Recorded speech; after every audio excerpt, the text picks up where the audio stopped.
Hello, welcome to Rabbit Holes with Aaron. And I'm Aaron, a 20-year veteran. I've done a lot of different things, time in and time out ever since then. And so here I am going down rabbit holes, exploring new ideas, new concepts, making connections. And with me today, I have Ernest. And Ernest, how do you want to introduce yourself?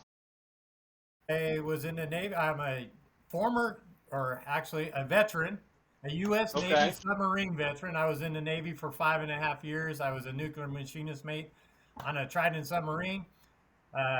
Worked 20 years in the power industry, 5 years in car sales. And during that time when I was in the power industry, I figured out I didn't really like the guy that I looked at in the mirror. So Yeah. I went to work trying to fix that guy. Started reading Okay. tons of self-help books, doing all kinds of things, and I found that I couldn't fix myself until I found out exactly where I started from and who I was.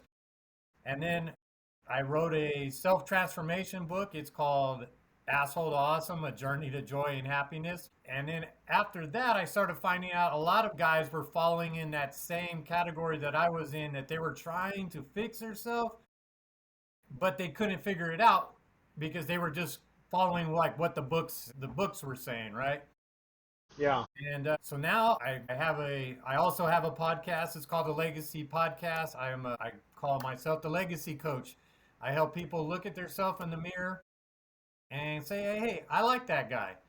And that usually happens by being able to define what happiness and legacy means for each individual, because it's like a fingerprint. It's unique to everybody. Yeah. Yeah. And I'm looking forward to being on your podcast and seeing what that means to me. I've, thought about it a little bit. But yeah, first off, let's go to a rabbit hole. I had one recently, a quote was read to me, and I read it in a book. I started reading this book, Born to Run, by McDougall. And in this book, like, there's this quote: make friends with pain and you'll never be alone. And that's really exemplifies, I don't know how much running you did in the Navy, but in the Marine Corps, I could tell you how long I ran by how many running shoes I owned, like 15 different pairs, and wore them all out, so, but yeah, this kind of idea about long distance running is make friends with pain and you'll never be alone. What do you think about that? I would say it doesn't it only go to running, right? I don't know. There's a couple ways of doing it, because many of us like avoid pain, right, or avoid the obstacle. And to me, like, I was that guy. I hated obstacles. I wanted something just to be freaking easy, man, because growing up I had a little hard time. We all have our stories. My mom was only 14 when she had me. So to me, I felt like I had enough pain already. F it. Like, Yeah. I don't want any more pain. Let crap be easy. But the more I've grown and the more I'm happy with myself, I find that those obstacles and sometimes those pain points are all learning experiences, right? Yeah. So if we use those pain points as learning experiences and we get better and better, then then you're not by yourself, right? You're learning, and somebody's always going to be going through a similar struggle as you're going through. And I think Right. that's maybe like part of that, you won't be alone, right? Because the only time you're really alone is if you're just living in the past, living in something that's not there in your present life. You're living your Yeah. past. Nobody can join you back there, right? And Yeah. sometimes living in today's world it's a pain.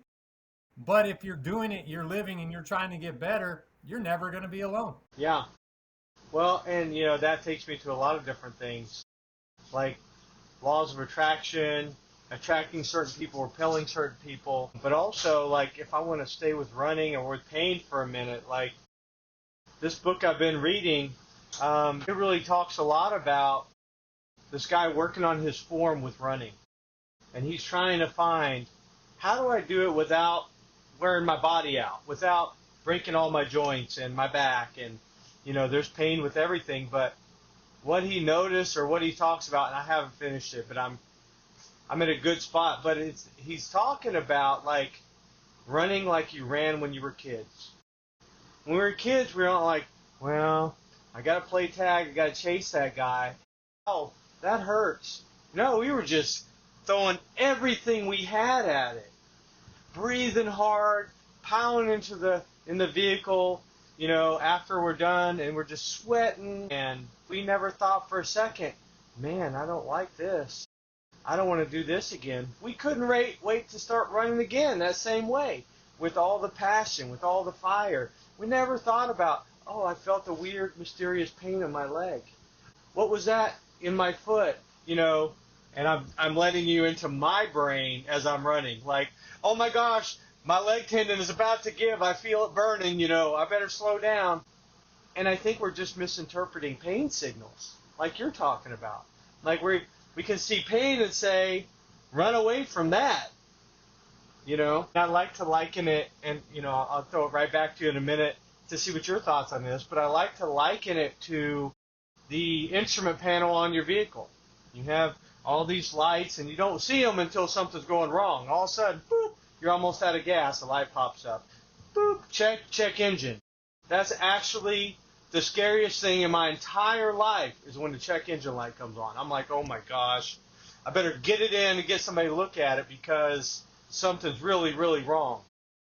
And then when you actually listen to that signal and you plug a code reader into your vehicle and you're like, the gas cap's loose. Sometimes you just got to go get a new gas cap. But I delayed it for like 2 weeks to assess my financial health and assess my mental health and try and find reviews for a good person to work on it and all this stuff. And it's like, oh yeah, we put a new gas cap on there. And that's the way it can be for me with running. Like, oh my gosh, I feel pain everywhere. But then I've tried to start thinking of it like the book's talking about. Like, set a goal. Use your eyes and use your mind to look. And, just like when I'm driving or when I'm walking, my mind's a million miles away. Because, running is just something you're supposed to be able to do without thinking about it.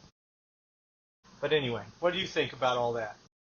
There's Any a lot rabbit of hole little there? things there, right? There's a lot of little Right. things you can take for life. Well, it's like, David Goggins, man. That guy don't hurt me or can't hurt me, right?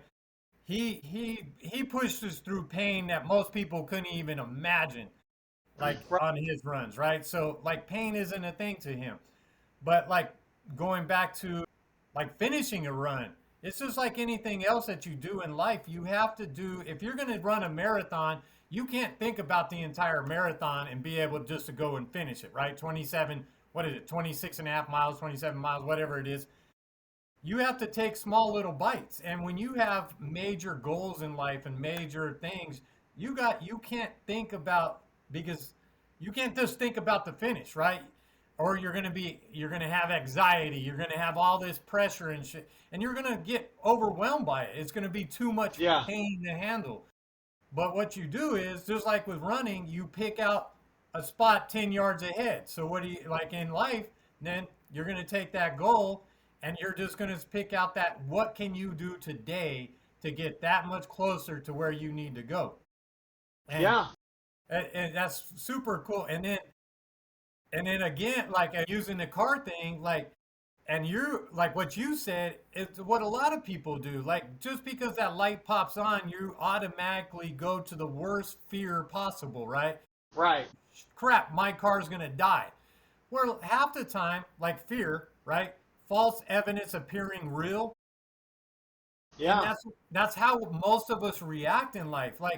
We're driving down the freeway and we see a police car light come on, we automatically, our heart jumps. Shit, I'm getting a ticket. I'm gonna, and then he drives by us, and then we all had, we had that whole reaction for nothing. Right. And we just live that way too much, man. Yeah. I had another way to think about pain when I'm running. I have another way to think about it because I was like, what if I'm just interpreting that signal wrong? That burn in a little different part of my thigh that I'm using, or my calf. What if I'm interpreting it wrong? What if it's just my body saying, hey, we're cleaning this muscle out so it'll be more efficient? Like, oh, okay, thanks. And what if it being sore the next day is we're filling it back up with nutrients so you can run again. What if that's what that pain means? Where I interpret it as, oh, it burns, stop. It burns, it's about to break, or something, how I interpret it, like you said, with fear. But instead I try to start thinking about it differently. Like it's just a notification that my leg is giving me. It's just a notification that my back is giving me. Like, hey, you're using this muscle right now. So I don't know. You look like you had a thought about that. What do you think about that? No, I kind of see what I think but this is where people get jacked up because most people aren't in tune with their body, right? Right. They have more in tune with the freaking car and they care more about the damn car than they do their body and their health. Right. Right. And, I mean, we see this all day long, and there's tons of stats and facts about this. Yeah. So, in some ways, I agree because if you're in tune with your body, you know how far you can push it, right? And there's an extra little spot that you can even take it above that because most of us stop Yeah. most of us stop before that 100%. Nobody gives, well, I can't say nobody. There's a few people on this earth that give 100%. Even on those days that you think you grinded your butt off and you did everything you could, you probably left a little bit on the table. There's very, very few people, and I'm going to say, like David Goggins, he's one of those people that's probably emptied out his gas tank at least once. And he's even found a little extra. And most of us have never touched any of that crap. I do these little things all the time for myself. And in just 2 days ago, I did 300 push-ups in 6 minutes and 3 seconds. That was my best overall. I'm shooting for 1,000 in 20 minutes.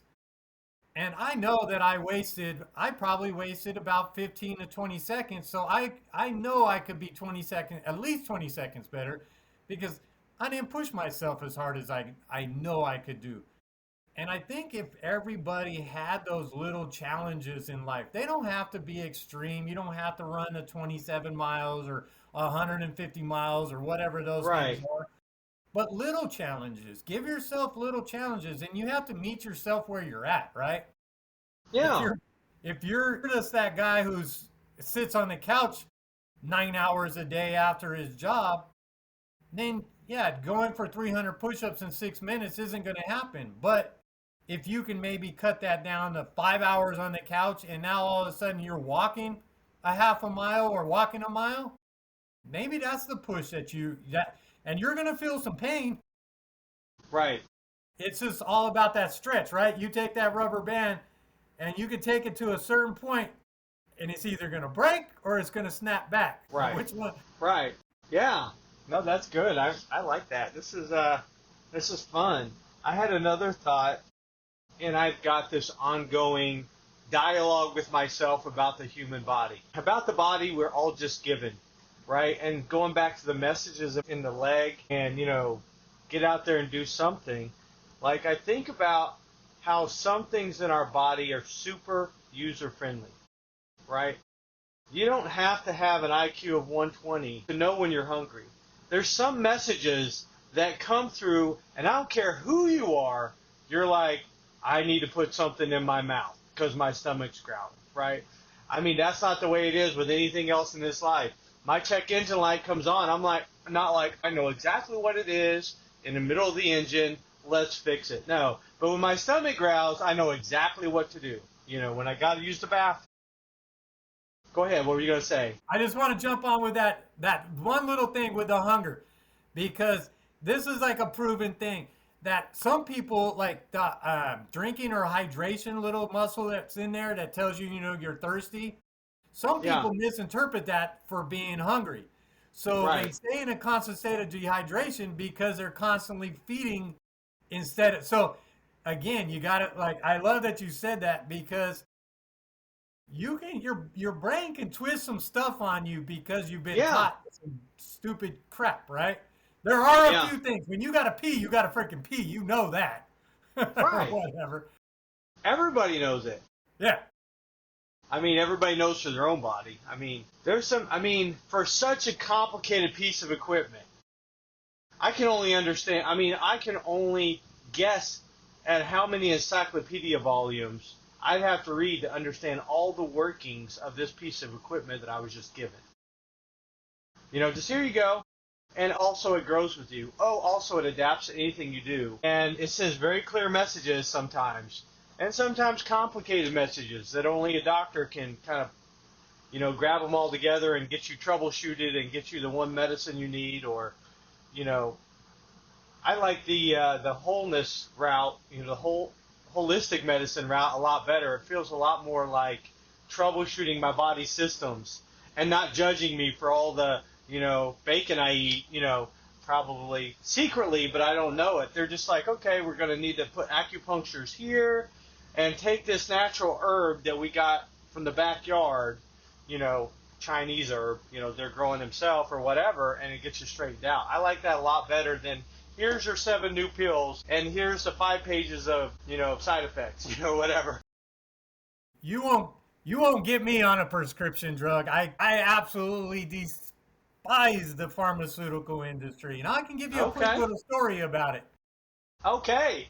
So when I got out of the Navy and I got into the power industry, I was having super bad migraines. I was having 5 to 6 migraines, probably a month, that would take me out for like a day to 2 days at a time. And I go to the doctor and they send me to have an MRI done. I have all kinds of crap done. I had so many tests done. Nobody could find it. All these experts couldn't find what was wrong with me. I finally go to this last doctor and I look up on the wall and I see this wonderful brand new poster, cluster headaches, right? And I start reading the stuff on there and the side effects. It has like anal bleeding and all kinds of crazy crap. Like my head hurts. It has nothing to do with my butthole, right? And I'm sitting there and I'm just getting angry because the doctor's taking a long time. And I'm like, you know what? I bet you this guy is going to walk in with this new medicine and not have a clue what is going wrong with me. Right. So, damn it. He walks in with this little bottle of cluster headache medicine. And you don't mind if I cuss, or you want me to G-rate it? Well, if you can, G-rated. I'll G-rate it. I'll try to G-rate it.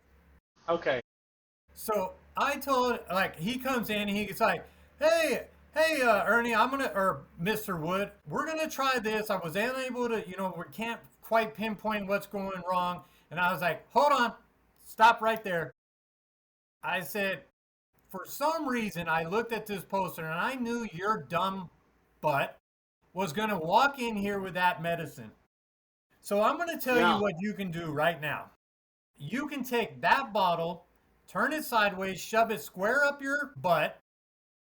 I'm going to leave and I'm going to go get my deposit back because you don't know how to do your freaking job that I am paying you to do. You're going to give me some bull crap that's going to give me a bunch of side effects. So I leave. I get my money back. I go and I find a chiropractor. He does one little test. He finds this little spot. He does an x-ray. 1 week, one session knocked my migraines down to 1 time a month. By my 3rd session, I have not had a migraine in over 40 years. Yeah. 40 years. And this guy was going to get me on a prescription drug to fix a migraine that I had a little spot out in my neck. Wow. At T-Code Hand-Forged Knives, every blade tells a story, starting with my dad's 1965 Fastback Mustang. The steel from iconic American cars, including that Mustang, lives on in each knife, crafted with precision and care. As a mechanical engineer, I combine history and engineering for unmatched durability. Every T-Code knife is hand-forged and comes with a lifetime sharpening guarantee. Want something unique? We offer customizations in design, etching, and coatings. T-Code Hand-Forged Knives, where craftsmanship, legacy, and precision meet. Find us on Instagram at T-Code MFG, and let's build something that lasts. Thanks for listening to our podcast. We'll be right back in a minute, but first I want to tell you about some new exclusive access on our Patreon. So if you join as a member to Patreon, you can get access to Give Us Rabbit Holes through an exclusive Discord chat room. Also, we're going to be airing exclusive for Patreon member only episodes, full episodes. Let's get back to the program. So, yeah, dude, I will not, and yeah, I am so anti-pharmaceutical. That would be the biggest rabbit hole you could ever go down with me. Yeah. Well, I mean, you shared a story. I'm going to share a story too. So I've been on, for heartburn, I've been on medicine while I was in the Marine Corps after I got out. And you take the medicine they give you. I don't remember the exact name, omeprazole or something like that. And you take it and they're like, okay, I can only give you a 90-day supply. I'm like, okay, well, 90 days goes by or whatever, and my heartburn is crazy.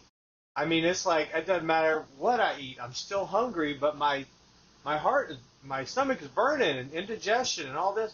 Well, I just happened to be going to an acupuncture guy because I had also had Bell's palsy. And you might, be able to see the left side of my face is not as reactive as the right side. I had Bell's palsy right after I had COVID.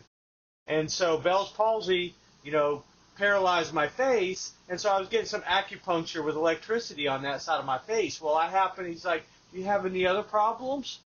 And I was like, yeah, I'm having indigestion crazy, and they can't give me any more medicine for it. And he said, well, I'm going to be honest with you. Most of the time, in all of the cases that I've seen, indigestion was caused by not having enough acid. And this medicine just reduced acid more, right? And so he's like, here, take this organic. He said, this is an old bottle. I've had it. I probably got to sell it for half price. I'll just give it to you. And you basically take a pill. It's organic stomach acid or something. I mean, they get it from crops somewhere or something. Anyway, so you take it, and you take a little bit right before you eat. And then he's like, and I'm like, so how long will I have to take this? He's like, well, by the time you probably won't even get through this bottle, and your body will be producing enough acid.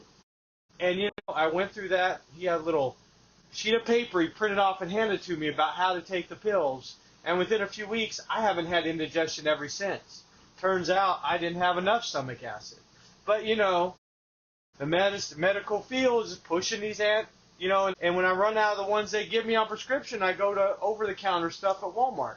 Like, hey, I'll get this one, chewy gummies for indigestion. And those didn't seem to work that well either. Well, it makes sense. I have an overproduction of acid. I have an underproduction. So, yeah. So it's, once again, back to the how much do we trust medicine and pharmaceuticals vein. Here we are. We're like, well, I mean, I still do get some medicines from the VA. I did get treatment for my MS. I did get treatment for, other things along the way. And most of the time, those treatments have been okay. But at the same time, I'm discerning, and I think we all have to be, like you're talking about. I'm discerning, and they're like, here's a new medication for MS. And I'm like, I'm good. This one's been working for 5 years. I'm ready to not spend the dice on this one, And so, yeah, so that's just been an interesting thing, but you got to be discerning. And it's almost like you got to go to the doctor like you go to the mechanic. Yeah, you need this, you need that. It's going to be $7,000 for an oil change? Like, I don't think so. I can do it for $50, And then they're like, oh, wait, you just want an oil change. Let's take, the engine rebuild and the transmission rebuild off of your invoice. But, which is something that women face. But yeah, you got to go to the doctor that way. Like, wait a minute, what's this medicine for?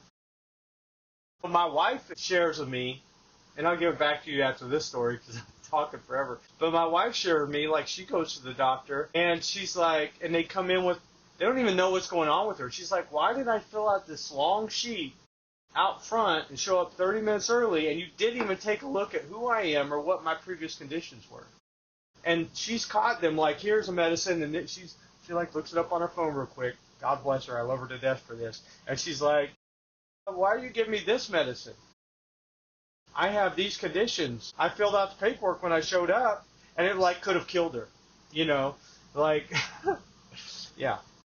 So, I mean, I'm not trying to throw all doctors all over the place under the bus.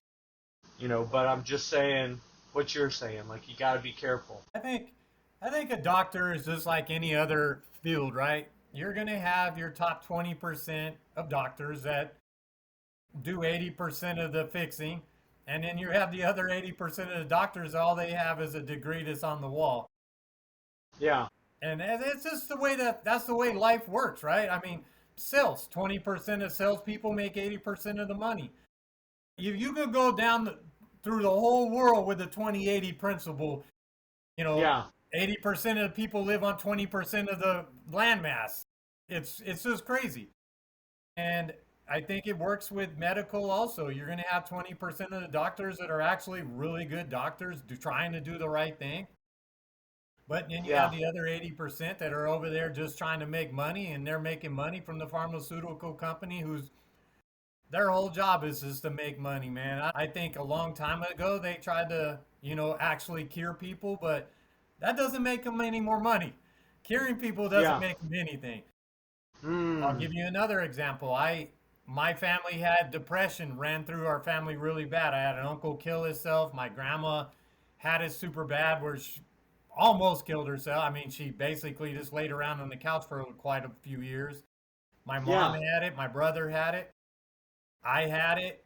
And I mean, it was legit. Like what, a psychologist would say depression. Like I felt the big black cloud laying, down on my head.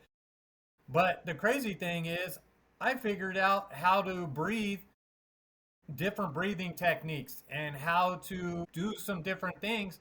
I haven't had a day of depression since I figured those things out. And Right. 100% no stupid ass medication, which they tried to put me on, Yeah. and just changing the breath work and learning how the body works. Not that I'm not saying that everybody in the world can just all of a sudden never have depression by breathing right, but there is probably a very large majority of people that can cure their own crap and not have to have the pharmaceutical drug. Yeah. Well, I like what you said about breathing because I've been trying to share this story a few times on my podcast so far, but it was like I started doing square breathing after I read a book and where law enforcement was being taught square breathing, and I do like a 4 count, a slow 4 count, in, hold, out, hold. And by doing that, I recognized that I was holding my breath all the time, like every day, all day long. And I was able to isolate, I mean, not all the way breath, but like just holding about half breath inside and breathing with the Oh rest of yeah, my lungs yeah. normally. And so it was like holding, and I realized, and I traced it back to some childhood trauma kind of stuff that I had to work through. And I was holding my breath because as a child, I never knew when things were going to go bad. And I was ready to go, ready to run, ready to fight, ready to, to escape whatever situation. And I was still doing that as an adult, but it was like that square breathing that showed me, like, wait a minute, I'm trying to breathe, and I'm breathing out half as long as I'm breathing in. Huh, that's weird. And eventually the square breathing kind of overcame that, but it highlighted that issue, and then I took it into EMDR. I don't know if you've heard of EMDR. Eye movement, desensitization, and reprocessing. So I used EMDR, was able to go back in that childhood memory and walk in without being triggered and take the little child me out.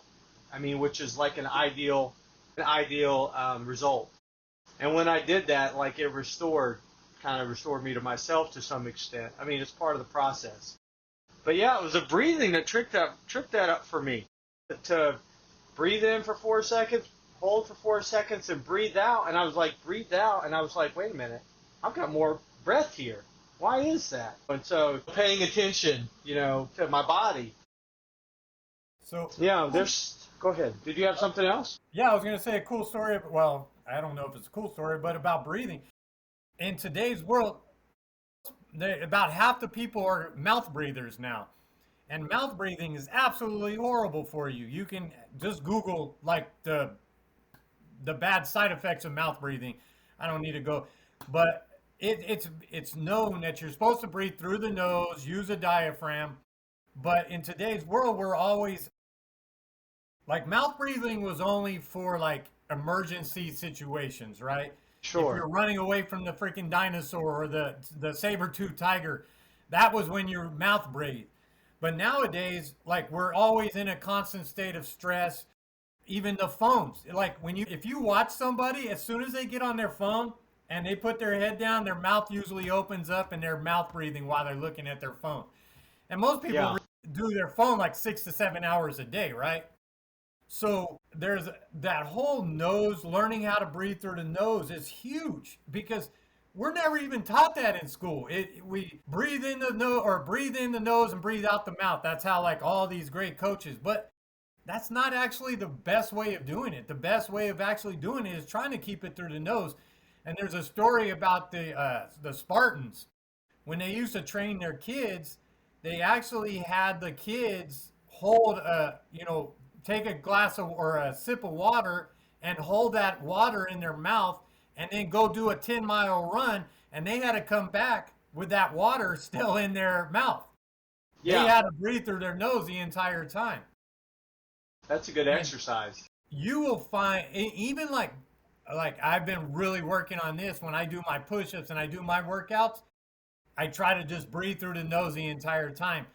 And the better you get at that, the better your body, you're just going to feel so much better. You get more in tune with what's going on with your body. And the big thing that they say is like people overbreathe now. They don't know how to have, because you have to have a certain amount of carbon dioxide in the system to push the oxygen into the body. But we all, like what you were doing, you were overbreathing, right? You never allowed that breath to get out. So you kind of always had this little slight circulation of oxygen, but you never had that full, Right. that crossover that needed Exchange. to happen. And Yeah. it's amazing, man, what breath can do. It's amazing. I do Wim Hof breathing. I love it. I do 3 rounds every single day, and then I do like probably 7 to 20 minutes of a meditation breathing after. Okay. Well, it's working for you, right? I mean, Dude, I'm in the best shape I've ever been in at 51. I can do those, that many push-ups. Like but I have a six pack for the first time in my life at 51, right? And I've always worked out. But yeah. and not that a six pack should be like anybody's, oh my God, whatever, but it's something that I enjoy. It gives me that visual cue that I'm in the shape that I like to be in. Right. Right. I rarely take off my shirt. Nobody else will see it, but for me, it's my little thing, right? Yeah. Gives me that Well, cue. yeah, going back to what you were saying before, it's like when you look in the mirror, you get a man crush, you know? You get a crush on yourself, or you like, I can't stop looking at this guy. We all have like secret man crushes, Some people, they're perfect, mustache, and their fireman's mustache or whatever. Anyway, eyes Like or your whatever. badass beard. Huh? Like your awesome beard. Yeah. There you go. Yeah. Some guys, they're like, man, what do you do to get your beard like that? And I'm like, I just stay alive, and it just keeps growing. I do brush it, I comb it out after I take a shower. But anyway, we're not. But going back to what you're saying, yeah, it's like about, there's some really basic things. Breathing, how to interpret the pain signals and the different signals from our body. And when you listen, there's been times when I'm like, well, I try and foster like this open mic for my body. Like if it's like, I'm going to be hungry pretty soon. You might want to grab some food. Like I'll be like, what? Get some food? I'm not even hungry. And I swear to you, 5 minutes later, my stomach growls. And it's like, the body is telling me what it wants or what it doesn't want. And I like what you said. We talked earlier that like when you eat something and you have a reaction in your throat or you listen and, reaction in your stomach, you're like, I'm not eating that again. That's not good for me. My body doesn't want that. So that was really insightful. I've been thinking about that a little bit. So the other thing, go ahead. If you want a rabbit hole, go ahead. Yeah, no, I like that you said that because the bad thing, there's a couple of things. Sometimes our subconscious runs our day, right? So subconsciously, and this was me, I had to eat as soon as I woke up in the morning. Because I was trained, like I was in the bodybuilding thing before, like Sure. when it was all about, you had to have 18 meals and they were spread out a half hour and you had to have this much of everything, right? And you had to Yeah. constantly be eating. But the more like that I've learned, the body's not set up like that. Like I operate very, very well on a 16-hour intermittent fasting. I only eat for Yeah. an 8-hour window. And why that is because over time, like we before like modern technology, we weren't able just to grab something all the time. We weren't able to Right. just pop it in the microwave and had food. Back in the time when we used to have, when we were in the Western days riding across in our wagons, we had to find the next rabbit to freaking shoot to eat, right? And you Right. might not get that for a while. So the body knows how to survive and what to do when you get in those situations. But we get into such a almost like a and I'm going to go down too little rabbit hole. I'll weave it back. Go for it. Take us down. Let's go. So it's funny because, like, they talk about cold plunging, right? And, like, the body doesn't circulate and, like, what it does. So the body, most of the people, we live in this super acclimate environment where if we're outside Yeah. of 67 degrees or 73 degrees, all of a sudden we're cold or we're hot. Because the body's not operating efficiently because we've just made it work in this little bubble. Right. But there's millions and millions of little tiny vessels that are causing, like that helps push your blood along. But being in this acclimate thing, all those things start to go dormant and they don't work right. And that's, Right. there are some studies saying that is some of the cause of, the high blood pressure and that kind of stuff. It's just because our little things aren't working as efficiently, and that's what's causing some of that deregulation. I don't know all that, but I have read some studies, right? So now you have that, but then you take it to food, and so many people got so used to just being able to grab food all the freaking time, Yeah. and food became almost like a crap. I'm feeling bad. I need food. I feel good when I'm on food, right? Or Right. hey, you know what? I just you're always grabbing food for not even the right Right. reason. And I think a lot of people got into that. And look around, there's 78% of the people are overweight or obese because they were only listening to what their stomach was telling them, and their stomach was lying to them because it was just set up by our subconscious mind looking for the very easiest process.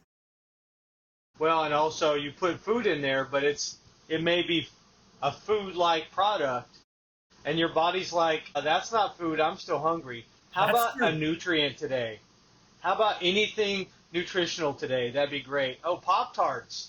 Well, I guess I'll find somewhere to put that, but give me, meat or give me vegetables or give me something, that's natural, comes out of the earth. Our bodies are hungry, especially we know it the best when we're running or working out or doing push-ups.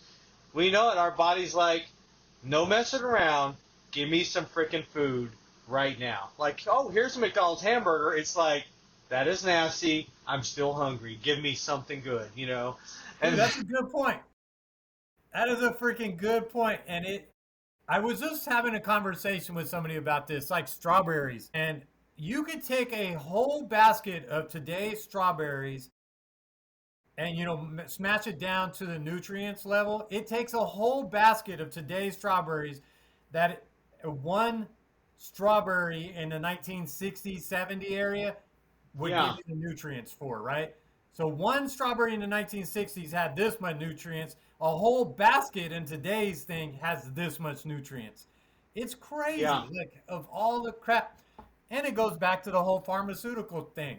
They manufacture our food the same way they're manufacturing a thing because the more we eat, the more unhealthy we are, the more right. pharmaceuticals they can spend or put on us.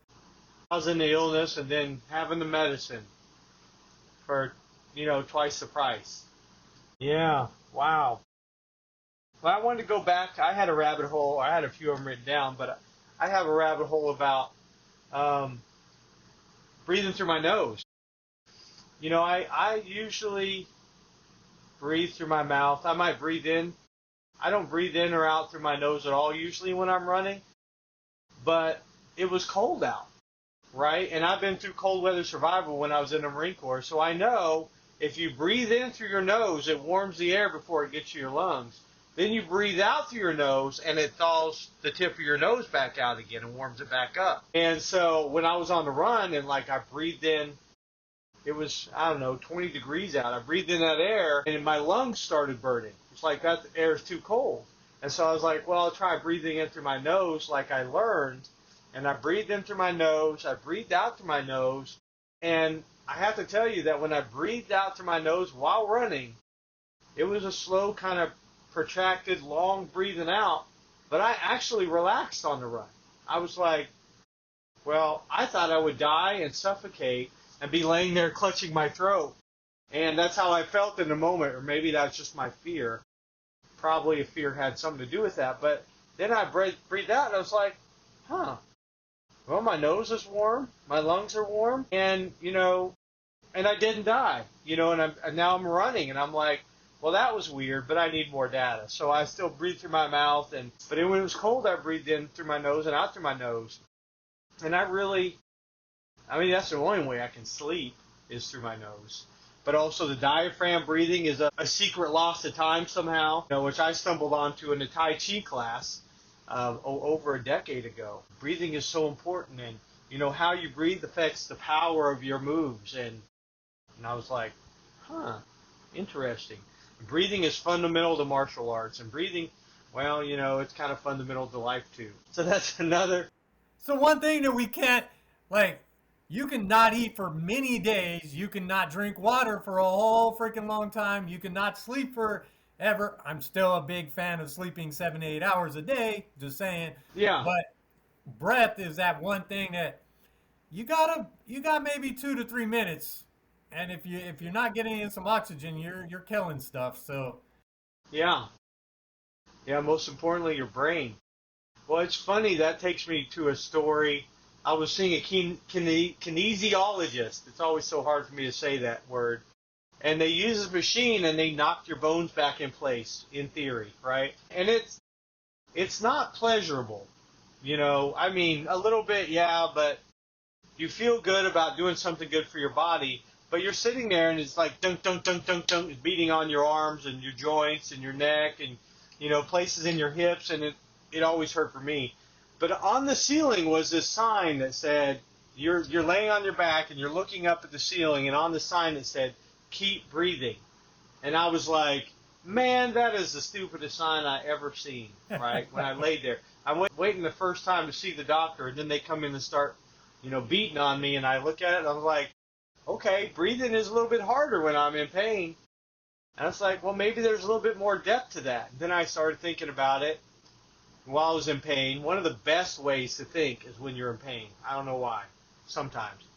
Well, maybe a 6 out of 10 pain. Maybe not an 11 out of 10 pain. But, you're sitting there and I'm thinking about keep breathing, and I'm like, well, you can get through anything if you keep breathing.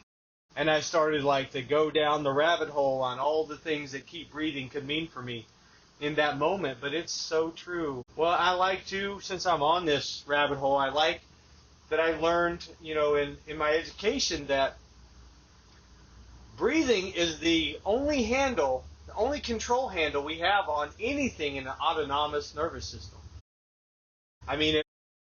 Our heart's beating regularly or in response to what we're facing, our environment, our breathing changes and is handled without us having to think about it. But it's the only thing we can kind of take control back and turn the handle either up or down.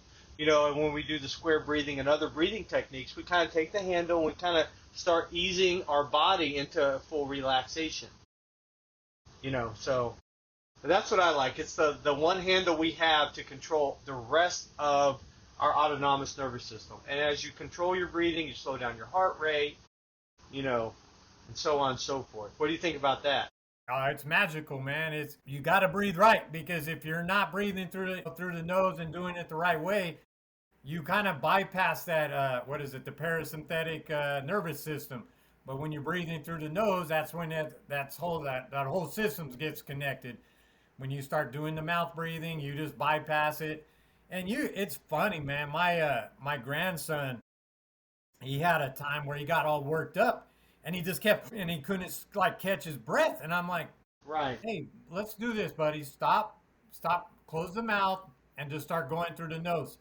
And I mean, his mom was freaking out, because it was like ten minutes of just this crazy thing. And then I started just working him down with the breath. Dude, less than 3 or 4 breaths, he was already kind of relaxing. You could see his body. Yeah. It's amazing, man. And I use it a lot for being able to respond, not react. Yeah. I used to be a big reaction guy. Like everything needed a reaction, right? Somebody Yeah. said something, I reacted. Somebody did something, I reacted. I try to respond now, and responding, it means you took that breath, right? You took a breath. Half the crap out in our world doesn't need a response, doesn't need a reaction. Take your breath and relax. It doesn't Yeah. freaking matter. You're not going to change it. You can't change any dang thing out there. Only thing you have control of is your breath and your thought. Yeah. Well, yeah.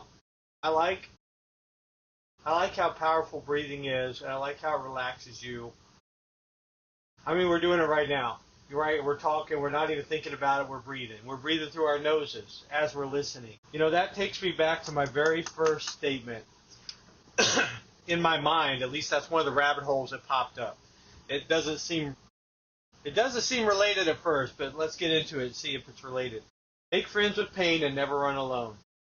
Well, when I think about that statement, again, now that we've talked about all this stuff, I think about, what if pain is just a message from our body? Like a letter.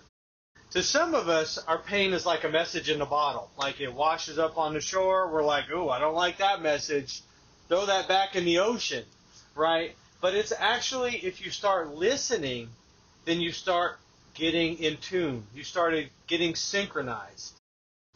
And I had this other thought about when I'm running. Of course, I have a lot of time to think in pain while I'm running, and I'm thinking about maybe, it's like an archaic method. Like if you saw smoke signals from Indians with blankets on a fire, you'd be like, I don't know what they're talking about.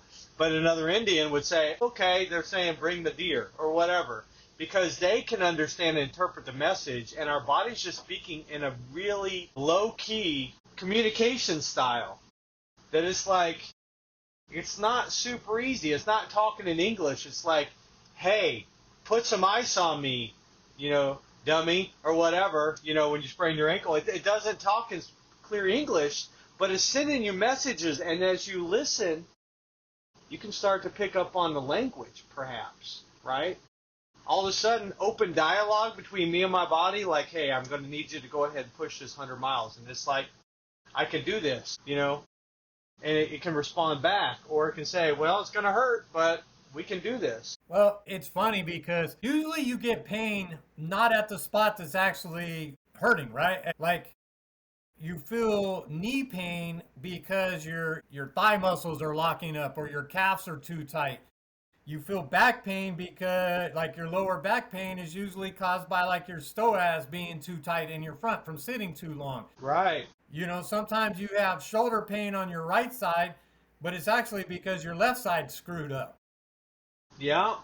And it's all about knowing the body. And same thing, like I think you were talking about it earlier. Sometimes when you eat something, the more dialed in you are with everything, if you eat something, like for me now, if I eat something, I know within 5 to 10 minutes if it was good for me, because either if my nose starts running or I feel any kind of mucus, I know that was not the best thing for me to eat. That was a kind of a bad reaction.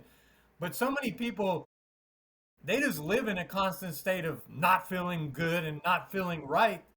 They can't pick up the pain. They don't know where, how to fix that pain. All they do is they're in pain, right?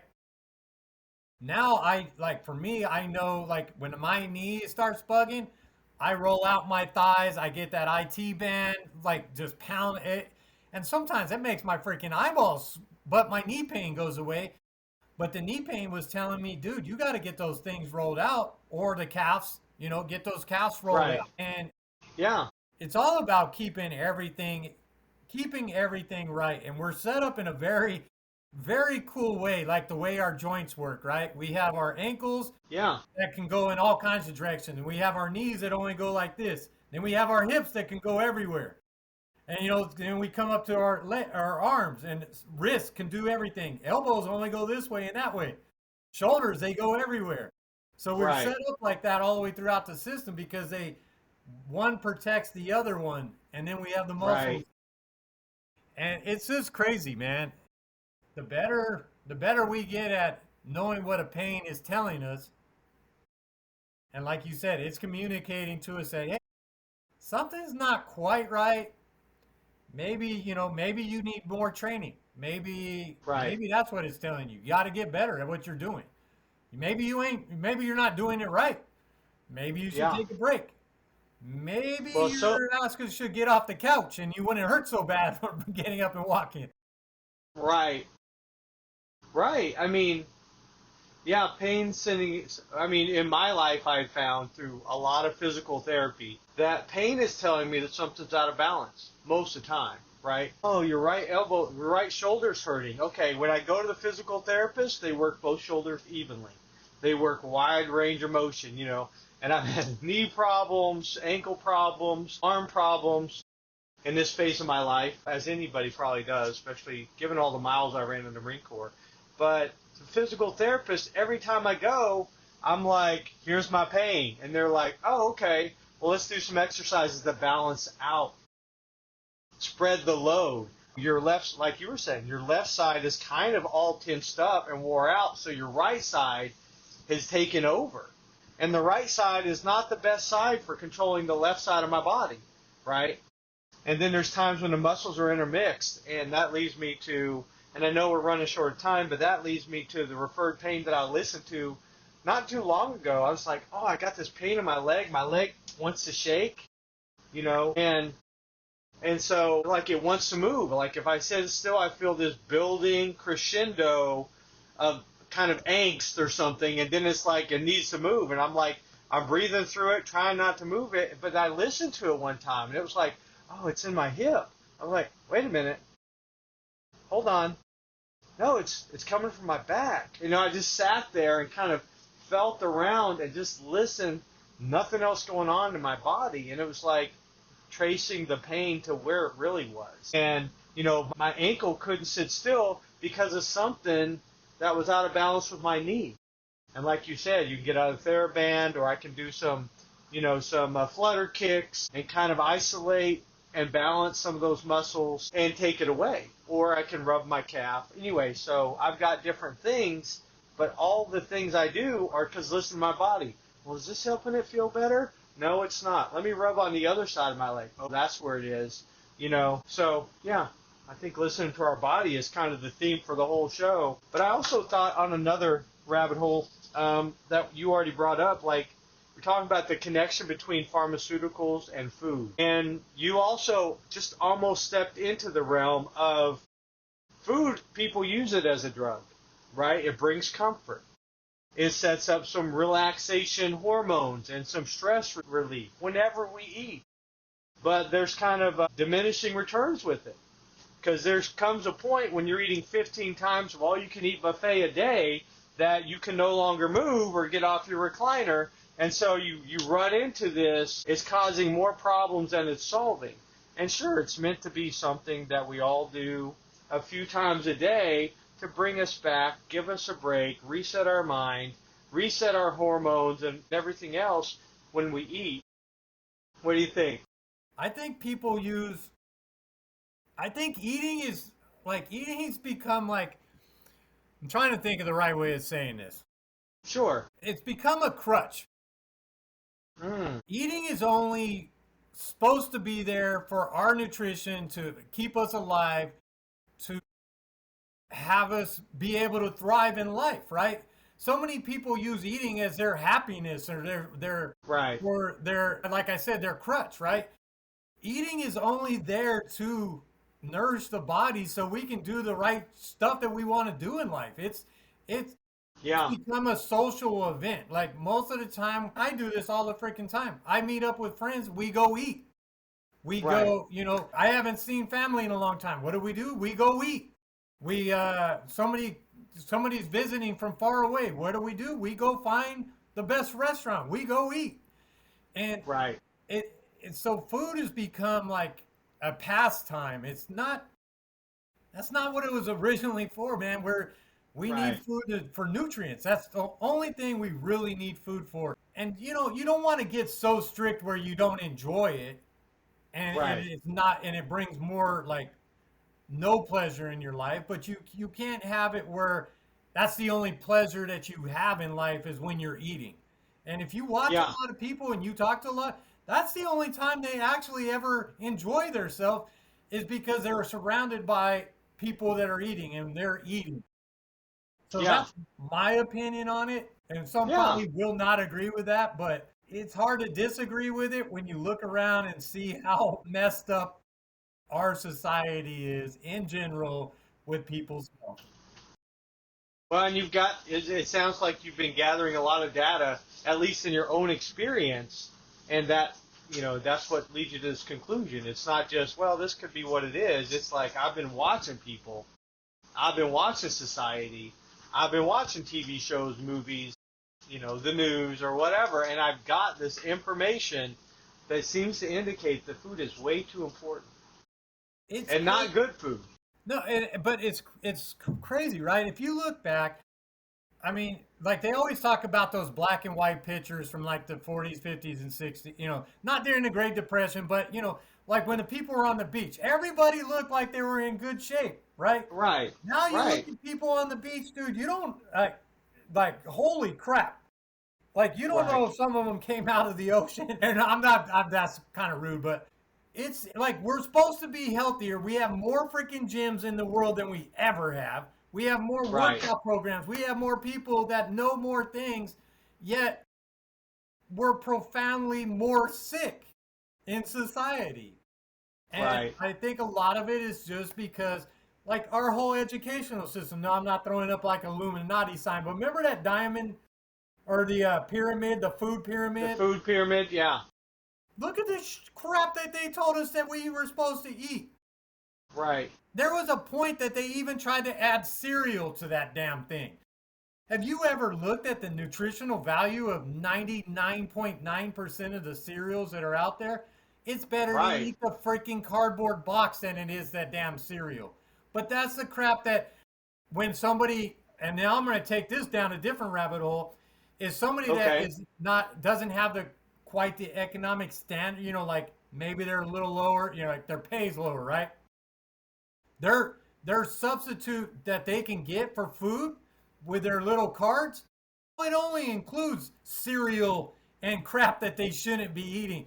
Like you Right. can't go get a lot of the healthy stuff, but you can buy a whole lot of that bad shit. Why is it It's like set up like that? It's almost like an extermination program. Yeah. But hey, I didn't I'm want to not. say it, but dude, it's so freaking true. It's stupid. It's absolutely stupid. You look at our school lunches. Like, for all the kids who can't afford school lunch, what do they feed them? They feed them the biggest pile of crap that they can possibly give them. The wacky Right. cake and all the food doesn't have any nutritional value hardly in there. And who's Right. all the people? They're the low, like, and it doesn't matter if you're black, white, brown, silver, whatever you are. If you're in that group, that's the group that they don't like. They know that they're easily influenced because you're getting free money, you're getting free Right. lunches. And then when it comes to your pharmaceutical, they're getting federal aid. So what do? You make them sick, you make them obese, you give them free medicine that somebody else is paying for, but you keep the whole system going like that. And how does it work?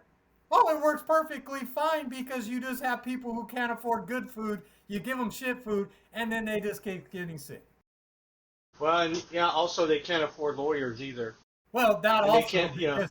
but a lot of them wouldn't even go with a lawyer anyway because they never even knew that they should be doing better, right? Right. Yeah, they live and die in ignorance of the things they're eating and the whole bigger system going on. Well, it's been a good time having you on the show with me, Ernest, and we've had a lot of fun. We got a fraction of the rabbit holes we wanted to get covered, but, still, we got to explore. Thanks so much for joining me. Thank you, Aaron. Just say real quick, I do have a book out on Amazon if you want to check it out. Asshole to Awesome.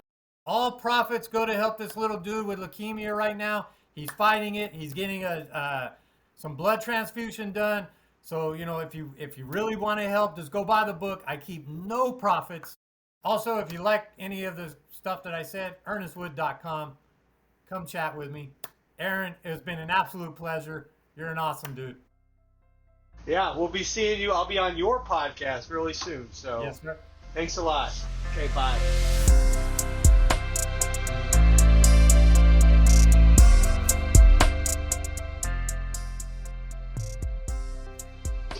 Thanks for listening to our podcast. Tune in to Patreon and Facebook, and we're now on Red Note for more Rabbit Holes with Aaron. Thanks.